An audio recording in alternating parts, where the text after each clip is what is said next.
En 2019, le groupe État islamique proclamait la fin du califat en Syrie. 5 ans plus tard, Daesh est de nouveau en première ligne du terrorisme mondial. L'organisation terroriste a notamment revendiqué l'attaque meurtrière du Crocus Hall à Moscou à la fin du mois de mars. Voilà qui soulève beaucoup de questions. Comment se porte le groupe État islamique aujourd'hui? Comment s'est-il redéployé ces dernières années? Et faut-il craindre d'autres actions? Beaucoup de questions, vous le voyez. Et pour y répondre avec nous, Myriam Benrad, vous êtes politologue, spécialiste des mouvements djihadistes et vous avez signé un livre qui s'appelle «L'État islamique est-il défait?» aux éditions CNRS. Merci d'être avec nous.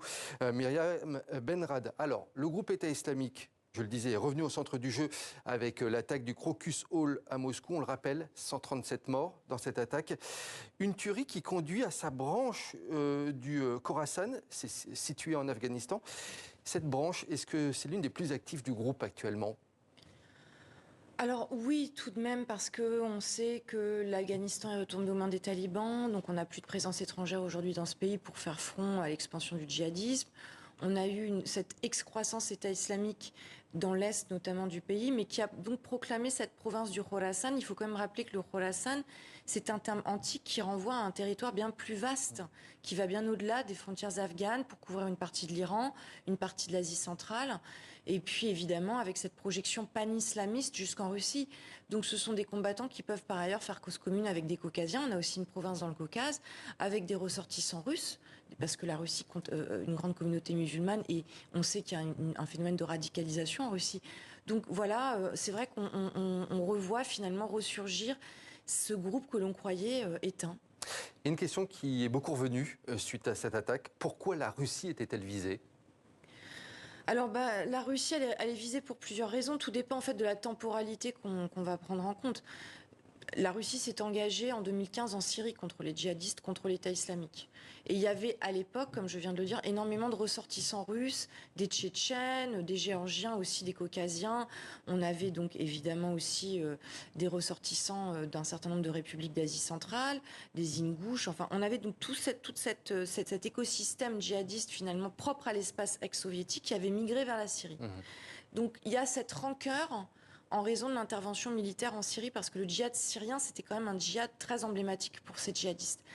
Après, on a évidemment les ingérences de la Russie ailleurs dans le monde musulman, en Afrique de l'Ouest, par exemple, où l'État islamique est également présent. Et puis après, on peut se reporter finalement sur l'histoire plus longue, le djihad en Tchétchénie, et puis vous l'avez mentionné en introduction de cet entretien, le djihad historique en Afghanistan contre les soviétiques, qui quand même fait de la Russie durablement un ennemi. Mais donc, est-ce que les radars du renseignement russe ont commis un raté?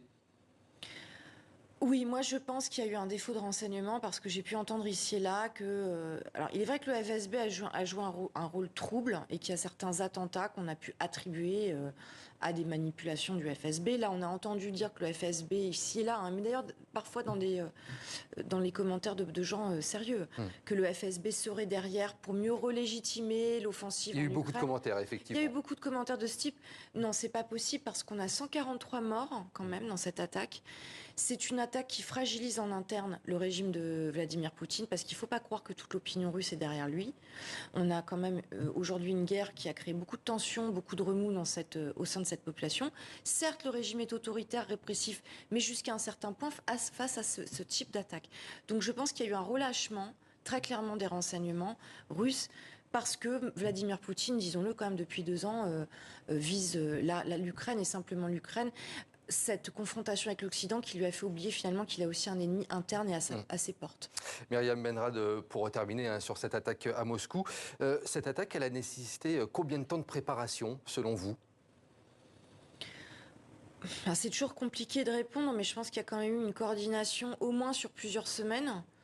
On sait qu'il y a eu des sommes d'argent de versées, donc il faudra voir aussi...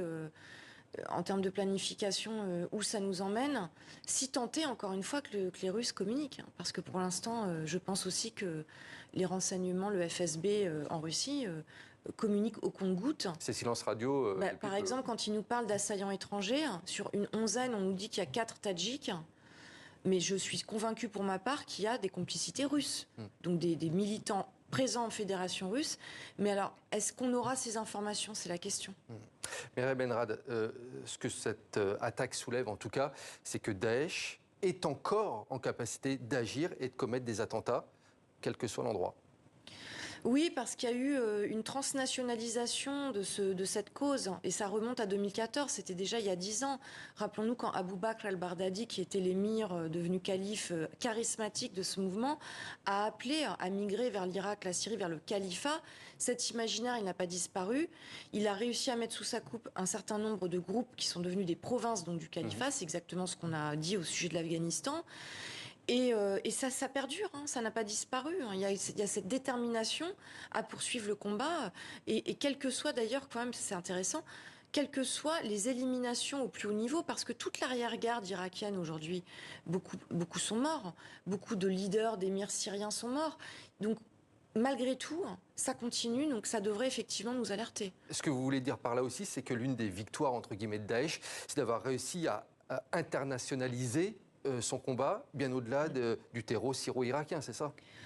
Oui, internationalisation qui a été permise par, disons les choses, les nouvelles technologies, par Internet, parce qu'il y a quand même aussi beaucoup de ces hommes qui, alors certains se connaissaient, on a je dirais un embrigadement plus traditionnel, des groupes d'amis, dans la famille, la proximité sociologique.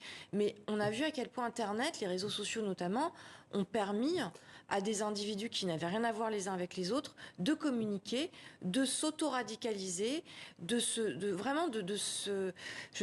maintenir dans cette militance vengeresse, violente, qui n'en démord pas. Et alors, peut-être un dernier point quand même, ça pose aujourd'hui vraiment la question de la régulation de ces réseaux, de ces espaces numériques. Parce que ça fait quand même des années qu'on entend que ça va mieux, qu'il y a des mesures qui sont mises en œuvre. C'est pas vraiment... C'est pas suffisant, c'est ça que non, vous dites ? c'est pas suffisant. Mais donc, si je comprends bien, c'est qu'on ne va plus tellement se radicaliser sur le terrain, ou moins, mais davantage en ligne, c'est ça que vous voulez dire également, et qu'après on rejoint plus facilement ce type d'organisation. Oui, c'est en ligne, en déjouant finalement les mécanismes de surveillance. Alors ça peut commencer en ligne et puis après se poursuivre dans le réel. Le terrain. Mais en tout cas, les premiers contacts, on a vu dans beaucoup de cas d'attentats, même ceux déjoués, hein, ont été pris en ligne pour ensuite effectivement mener à des rencontres plus concrètes. Parfois, on a encore une fois, je ne dis pas que les réseaux plus traditionnels ont disparu, il y a aussi la transmission générationnelle, ça c'est très valable pour le cas des Tchétchènes par exemple. Mais tout de même, il y a eu, on voit, une amplification du phénomène avec Internet, ça c'est indéniable. Il y a eu effectivement quelques affaires liées à des menaces numériques en France, notamment. En parlant de la France, elle a élevé son niveau urgence attentat. C'est le niveau d'alerte le plus élevé du plan Vigipirate. Pour vous, il y a une crainte concrète pour les Jeux Olympiques ?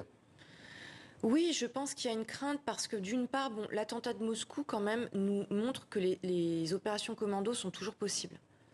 Donc, et je l'ai dit, dans un pays, la Russie, qui est un pays qui a placé toute la population sous surveillance, un pays extrêmement autoritaire, extrêmement répressif. Donc ça pose des questions parce qu'en France, oui, on a aussi une surveillance très importante. On sait qu'un certain nombre d'attaques ont été déjouées, etc. Mais là, les JO, on va avoir des concentrations de population de gens. Et d'ailleurs, pas seulement sur les sites sportifs. Parce que oui, on va avoir des contrôles sécuritaires sur certains sites, etc. Mais on aura aussi quand même, je dirais, une foule de personnes ici et là qui vont bien sûr offrir des opportunités aux djihadistes. D'ailleurs, peut-être un mot quand même sur le 13 novembre 2015. Ils ont frappé dans une salle de concert, ils ont frappé en terrasse, ils ont frappé à proximité du Stade de France. Rien ne dit qu'ils ne seraient pas en mesure de reproduire ces attaques. Évidemment, je ne pense pas que ce sera possible. J'espère en tout cas que la sécurité sera suffisante pour éviter cela et que la surveillance est suffisante aussi pour, encore une fois, déjouer un certain nombre de projets. Mais on peut se poser des questions. En tout cas, j'espère que tout est préparé pour permettre la sécurité des personnes qui assisteront au jeu. Oui. Myriam Benrad, vous qui suivez l'évolution du groupe État islamique, vers quel type d'action pourrait-on s'attendre à des actes très isolés, à des choses comme lors des attaques de 2015 qui sont groupées ? Est-ce que vous arrivez à analyser un petit peu l'évolution de leurs actions ? Moi, je ne vois pas, encore une fois, je ne crois pas qu'on aura une opération commando comme on a eu en 2015, qui a été quand même... les opérations commando de 2015 ont été les plus traumatisantes, les plus meurtrières et les plus traumatisantes. Maintenant, on peut être un peu entre l'opération, je dirais, solitaire, mais que solitaire, on n'est vraiment pas solitaire parce qu'on sait que ceux qui ont agi seuls agissent sur commande, se sont, comme je l'ai dit, radicalisés en ligne. Mais après, ils peuvent décider, par exemple, prenons l'attentat de Nice, d'agir seuls et faire aussi un grand nombre de morts. On peut avoir des groupes plus réduits. C'est très compliqué, en fait, de vous dire ce à quoi on peut s'attendre. Je ne crains pas le pire, mais je dirais qu'il va falloir vraiment prendre de très très importantes précautions. Si on veut aller un petit peu plus loin, on sait qu'il y a de nombreux prisonniers liés à Daesh en prison actuellement. Est-ce que ça, c'est quelque chose aussi qu'il faut prendre en compte? Est-ce que c'est une épée de Damoclès qu'on a au-dessus de la tête si demain ils sont libérés de force ou de manière légale? Est-ce qu'il faut observer également ceux qui sont actuellement en prison? Oui, il faut un suivi beaucoup plus, à mon avis, beaucoup plus important après la prison. Parce que regardez ce qui s'est passé à Bir Hakeim. Hein. Si on prend l'attentat de Bir Hakeim, il y avait déjà eu un passage par la case prison qui n'a absolument pas mis fin aux convictions de ce djihadiste, de cet attaquant, qui semblerait même plutôt, une fois sorti, avoir renforcé sa détermination à attaquer, y compris d'ailleurs ses propres parents. Souvenez-vous, il disait qu'il voulait égorger ses parents. Enfin, quand même, pour une personne déradicalisée en prison, ça interroge. Donc, en tout cas, ça pose la question. Il n'y a pas de solution miracle, si vous voulez, mais ça, il faut qu'il soit suivi, oui, qu'il fasse l'objet quand même d'une surveillance, je pense, au moins dans les premières années après leur libération. Oui. En guise de conclusion, qu'on comprenne bien, on a bien compris que le groupe État islamique n'était pas défait, pour répondre à la question que vous posez dans votre livre. Quelle est sa perspective finale à Daesh, au groupe État islamique? C'est de réinstaurer un califat ou ça va plus loin que ça? Oui, c'est ça. Ils veulent finalement restaurer, rétablir l'État islamique, qui correspond donc à ce qu'ils appellent le califat, c'est-à-dire un commandement politique et spirituel sur les musulmans. Et d'ailleurs, cette étape finalement à laquelle correspond mon livre, hein, est-ce qu'il est défait, pas défait, il la présente comme une épreuve. Hein, sur le chemin de la lutte sainte, de la guerre sainte, pour encore une fois réaliser ce projet. Donc c'est vraiment pas du tout le même logiciel. Hein. C'est pas des personnes qui reculent. Enfin, en tout cas pour les irréductibles, pour les plus radicaux, on n'est pas du tout sur des groupes qui déposent les armes en disant bon, bah, c'est fini. En tout cas pas au niveau de l'État islamique, parce que là on parle vraiment d'un groupe ultra radical. Donc c'est bien pour cela qu'il faudrait, à mon avis, prendre en compte ce qui perdure de ce groupe. Et puis surtout aussi, prendre en compte aussi ce qui s'est passé en Russie pour au moins, alors se mettre à niveau, on y est déjà, mais maintenir les mesures en place pour éviter encore une fois un drame en France et ailleurs. Merci Myriam Benra d'avoir été notre invitée. Je rappelle le titre de votre livre, L'État islamique est-il défait? C'est aux éditions CNRS. Merci d'avoir accepté l'invitation de 64 minutes. Merci à vous.